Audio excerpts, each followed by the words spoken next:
आपण full on danger, don't take me light अशा दमदार डायलॉग मारत शरद केळकर एक नवीन जबरदस्त सिनेमा घेऊन येते। पाताळपूर या गावाची पार्श्वभूमी असलेला या कथानकात रक्तरंजित कहाणी पाहायला मिळणार आहे। एका भयानक सुडाची कहाणी आहे। शरद केळकरच्या आवाजाची जादू तर बाहुबलीमध्ये अनुभवली आहे। याच आवाजात सुरुवातीलाच शरद केळकरचा दीर्घगंभीर व्हॉइस ओव्हर सुरू होतो। यामध्ये तो म्हणतो, पाताळपूर इथं बोटीहून जास्त मुर्दे तरंगतात। या समुद्राचं पाणी रक्तानं लाल झालंय। संतोष जुळेकर, संजय नार्वेकर, नागेश भोसले, हितेश भोजराज यांची भयंकर रूपे समोर येतात। मध्ये मध्ये गँग्स ऑफ वासेपूर आणि मिर्झापूरची झलक पाहायला मिळते। एकूणच सिनेमा दमदार असणार या शंका नाही।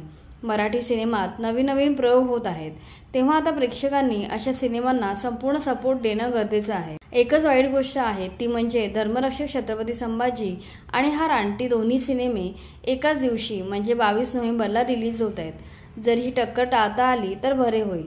या सिनेमातून साऊथची अभिनेत्री शान्वी श्रीवास्तव मराठीत पदार्पण करत आहे। पुनीत बालन यांनी निर्मिती केलेल्या या चित्रपटाचं दिग्दर्शन सुमित कक्कड यांनी केलं आहे। लेखनापासून ते अभिनयापर्यंत आणि निर्मिती मूल्यापासून सादरीकरणापर्यंत सर्वच पातळीवर दिग्दर्शक सुमित कक्कडचे सर्व चित्रपट लक्षवेधी राहिले आहेत। रानटीच्या निमित्ताने मराठीत भव्य ॲक्शनपट घेऊन आले आहेत। या चित्रपटाच्या पहिल्या पोस्टरपासून त्यातील वेगळेपणा आणि भव्यता दिसून आली आहे।